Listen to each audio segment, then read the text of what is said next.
বড়ুরাই হেরপেটি গীতা পাঠশালার চতুর্থ প্রতিষ্ঠা বার্ষিকী ও ধর্মীয় আলোচনা সভা অনুষ্ঠিত।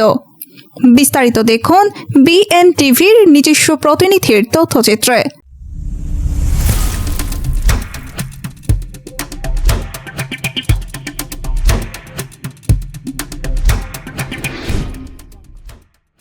কুমিল্লার বরুড়া উপজেলার ১৩ নং আদ্রা ইউনিয়নের হেরপেটি সাপলোলা কবিরাজ বাড়িতে শ্রী শ্রী গীতা পাঠশালার চতুর্থ প্রতিষ্ঠা বার্ষিকী উপলক্ষে ধর্মীয় সম্মেলন ও আলোচনা সভা অনুষ্ঠিত হয়েছে।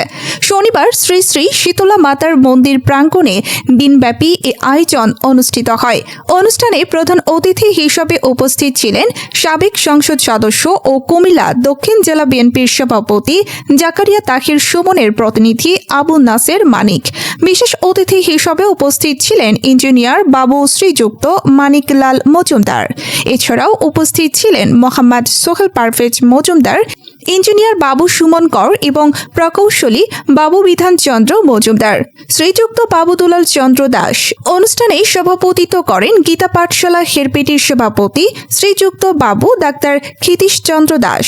দিনব্যাপী কর্মসূচির মধ্যে ছিল গীতা পাঠ, ধর্মীয় ও নৈতিক শিক্ষা বিষয়ক আলোচনা এবং মনোজ্ঞ সাংস্কৃতিক অনুষ্ঠান। অনুষ্ঠানে টিভি শিল্পী পরীক্ষিত বণিক ইমন ও তার দল ধর্মীয় সঙ্গীত পরিবেশন করেন।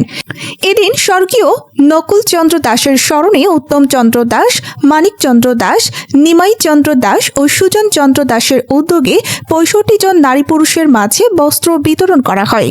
এছাড়াও দীনেশ চন্দ্র মজুমদার ও মৃন্ময় মজুমদার দ্বীপের সৌজন্যে অনুষ্ঠানে অংশগ্রহণকারী সকল স্বেচ্ছাসেবীদের মাঝে গেঞ্জি উপহার দেওয়া হয়।